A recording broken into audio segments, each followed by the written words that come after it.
Барлықтарыңызға қайырлы кеш. Бүгінгі сабақта біз сіздермен бірге авторизация жүйесін құратын боламыз. Views'тың ішінде біз жаңадан Views құрайық. PHP, Artisan, Create, View және де бұл біз сіздермен бірге былай жасайық. Жаңадан папка ашамыз. Ауыз деген папка. Ауыз және де Register.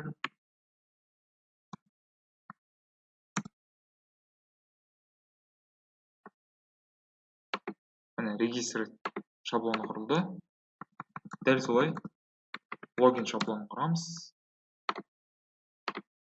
Міне, логин және де мына жерде логинде өзгертіп жіберейік. Және регистрде өзгертеміз. Логин регистр страницаларын құрдық. Ауыз логин деп өтпестен бұрын біз роуттың ішінде міндетті түрде осыны көрсетуіміз қажет.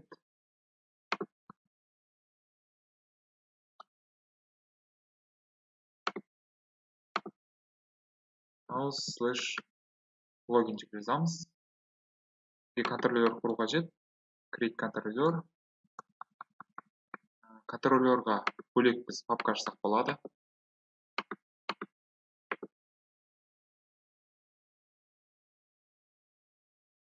New folder. Ауыз деп ашамыз. Және де біз былай айтамыз. Ауыз керісінше слэш сол user контроллер. Немесе жай ғана ауыз контроллер. Міне, біздің контроллер құрылды. Енді класстың атауын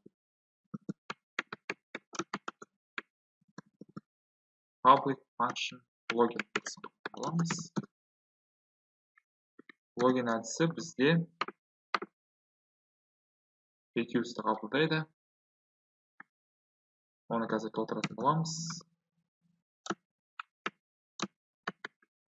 Және де регистрация.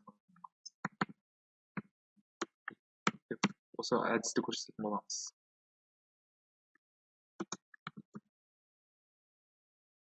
Енді мысалы біз былай жасақ болады. Вардам request деп әзірше қоя тұрайық. Web PHP-дің ішінде біз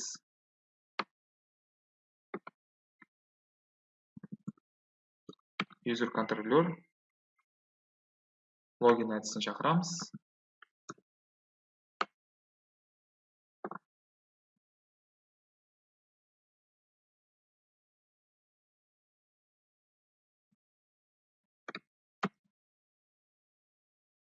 User контроллердің ішіндегі регистр әдісін шақыратын боламыз. Келесі кезекте біз мысалы ауыз логинге өтетін болсақ, логин бетіне өтеміз. Регистр болса, регистр бетіне өтетін боламыз. Міне, регистр бетінде біз параметрлерді сыртқа шығардық. Яғни біз мына жерде регистр әдісін шақырдық. Бұл әдіс бізге біз көрсеткен осы request, яғни request айнымалысының параметрлерін көрсететін болады. Біз сіздермен бірге request'те қазір параметр беретін боламыз. Яғни мына жерде парамстың іші әзірге бос. Енді осыны толтырайық. Менюге өтеміз. Blocks ішіне өтеміз. Және де header TPL-ге өтетін болсақ, бұл жерде керек емес, бізге қажеті жоқ элементтерді алып тастайық. Бұл жерде form қажеті жоқ. Немесе былай жасақ болады. Формның орнына біз мына жерде іздеу және де батырма тұр.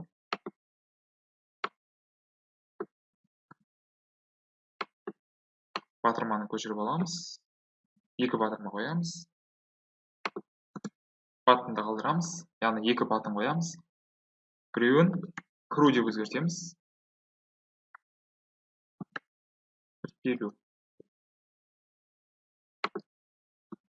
Және де on click дегенде біз регистр әдісін шақырайық. Ал жоғары жақта логин әдісін шақырамыз.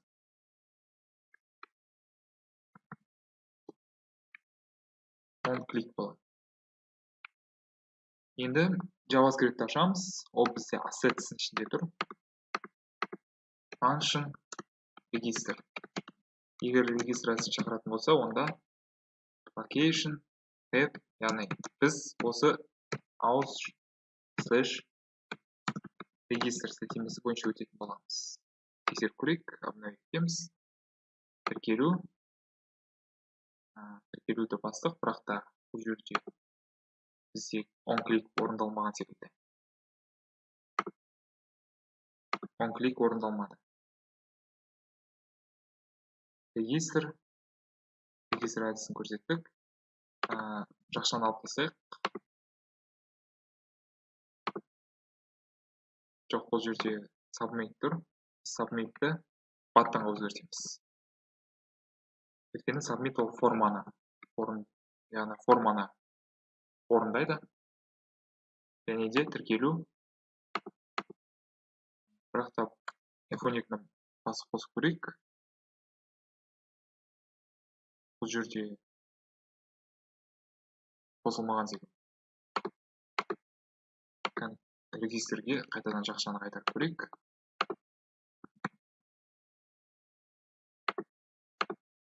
Міне, енді қосылды. Яғни мына жерде тип submit емес, button болу қажет. Submit болса, ол форманы орындайды. Button болса, ол onClick операциясын жүзеге асыратын болады. Логинге өзгертеміз. Бұл жерде aus/login тіркемесіне өтетін боламыз. Обновить етеміз. Crew дегенге басатын болсақ, ол бізге логин страницасын қайтаратын болады. Crewден кейін кішкене шекара қалдырайық. Margin right 1. Кішкене ортасын бөлеміз. Енді келесі кезекте логин бетімен жұмыс істейтін боламыз. Aus регистрді ашамыз. Және де бұл жерде енді контейнер.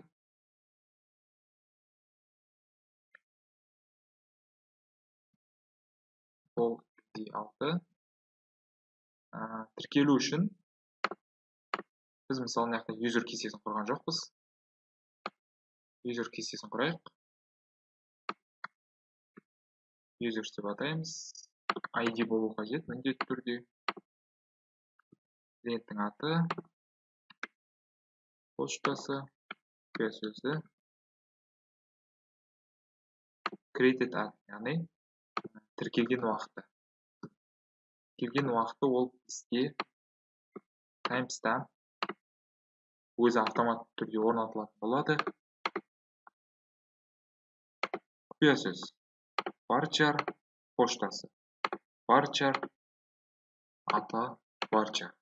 Бәріне 100 деген мән беріп шығайық, яғни максималды ұзындығы 100 деп көрсетеміз. Келесі кезекте ID-ға біз автоинкремент береміз. Және де name дегенге біз UTF-8 General C кодировкасын көрсететін боламыз. UTF-8 General C. Дәл осылай. Қалған ұяшыққа да көрсетіп шығатын боламыз. UTF-8 General C. Және де UTF-8 General C. Жалпы кестеге де дәл осында UTF-8 General C ді қоямыз. Жалпы бұл кодировка негізінде бүкіл символды қамтитын болады. Келесі кезекте қалған мәліметтер барлығы толтырылған. Сохранить батырмасын басамыз. Енді келесі кезекте біз мына жерде осы бір name, email, password 3 ұяшықты құруымыз қажет. Форма құрамыз. Былай жазсақ болады. Продукттың ішіндегі форманы, яғни дайын форманы біз осы жерге әкеп қоя салсақ болады. Тек бұл жерде actions болып, aus register сілтемесі бойынша өтеді. Post әдісі және де тапсырыс беру емес, бұл енді бізге тіркелу. Тип біріншісі ол бізде аты. тіркелуші аты. Атымыз деп жазайық. Value бізде жоқ. Екіншісі құпия сөз және де поштасы құпия сөзі. Email деген тип бар, арнайы поштаға арналған. Placeholder деген жерге email деп көрсетеміз. Құпия сөз. Password жазамыз. Name деген жерге password деп қоятын боламыз. Placeholderға құпия сөз деп жазатын. Тіркелу деп батынның текстін өзгертейік. Тіркелу бетіне қарай өтеміз. Тіркелу бетінде біз өзіміздің user контроллерға өтіп, ол жерден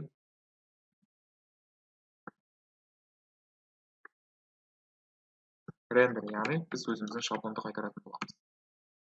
Ол бізде aus және де register шаблоны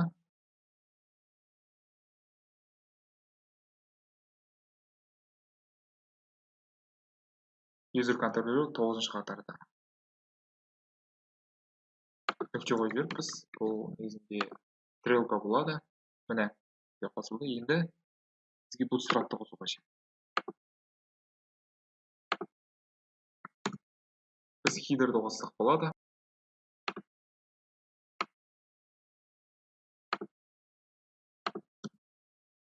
Bootstrap'ты қосамыз. Стильдерді қосамыз.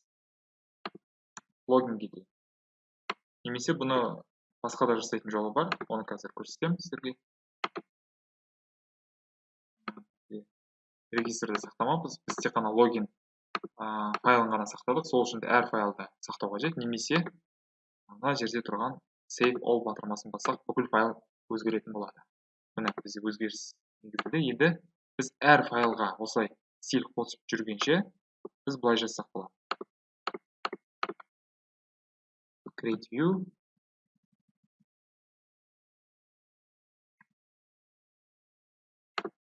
Lib деп аталатын. Осында view құрамыз. Осы жерге бүкіл сілтемені көрсететін боламыз. Бізге қажетті бүкіл сілтеме осы либтің ішінде тұрады.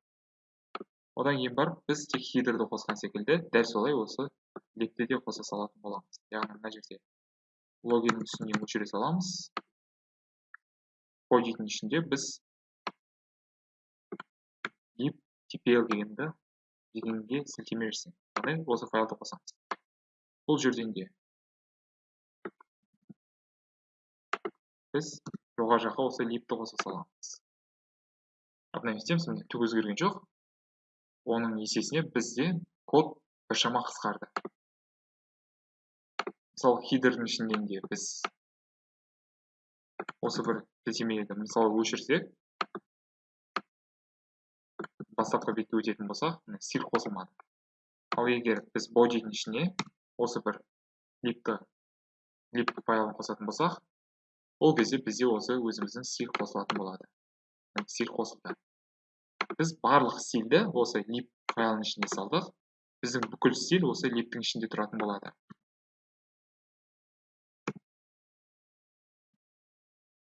Бұл енді өзгермейді, осылай тұрады.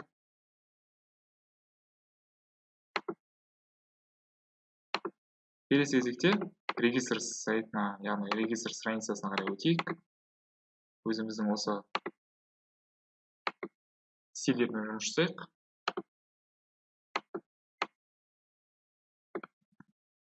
Call MD6, call offset MD3.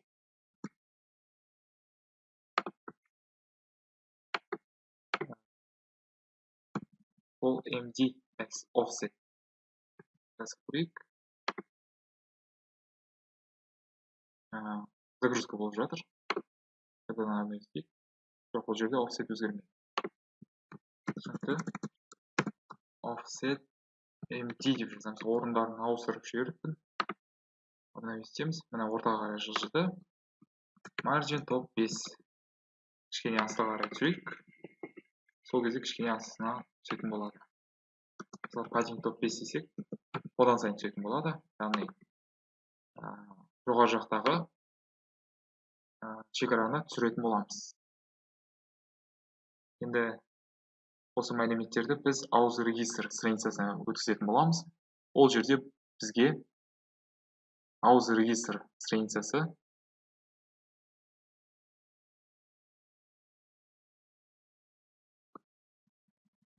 енді регистрді create деп өзгертеміз.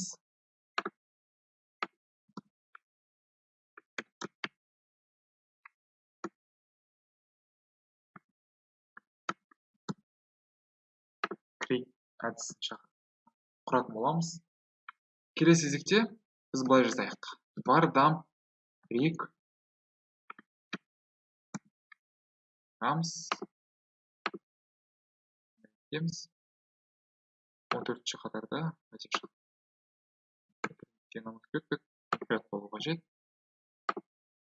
Мысалы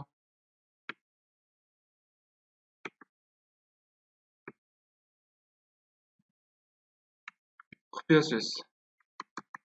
Кез келген бір құпия сөз жазам. Тіркелуді басамыз. Яғни біз мына жерде консольдан қай жерден қате кеткенін көрсек болады. Бізге қате туралы бұл жерде 14-ші қатарда. Бұл бұның алдындағы қате. Ауыз create'ті біз қоспамыз.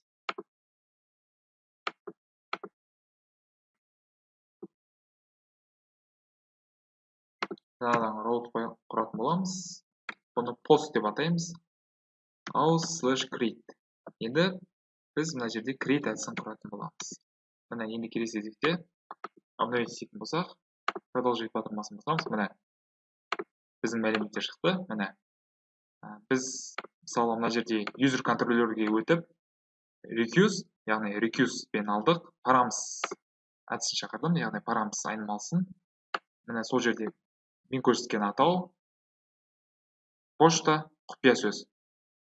Біз жаңағы форма мәліметтерін, яғни параметрін осы көмекші айнымалының көмегімен ала аламыз. Енді келесі кезекте ордерге өтіп, мысалы осы кодты көшіріп аламыз. Енді мына жерде order дегенді мен мысалы user деп өзгертемін. User деп жаңа айнымалы беремін. 3 жерге де, яғни барлығына user деп өзгертіп шығамын айнымалының атауларын. Келесі кезекте атын көрсетеміз. Және де пошта құпия сөз. Password. Мына жерде де passwordты аламыз. Және де email'ды аламыз. Бұл енді recuse дегеніміз ол бізге берілген формадан берілген мәліметтер. Ал username дегеніміз бұл біз енгізетін. Біз, яғни бұл жерде dispense'тің көмегімен біз өзімізге клиенттің жаңа модель ашамыз, яғни жаңа запись енгізетін боламыз. Тек мына жерде order дегенде userге өзгертіп жіберемін. Және де осы бір use app models user кітапханасын, яғни қосатын боламын. Келесі кезекте бұл жерде store деп сақтаймыз мәліметті. Және де біз клиентті енгізгеннен кейін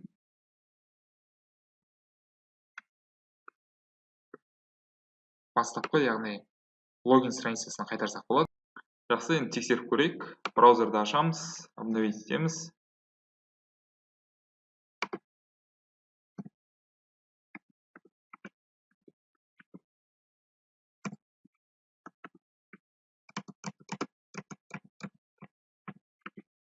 Тіркелу батырмасын басамыз.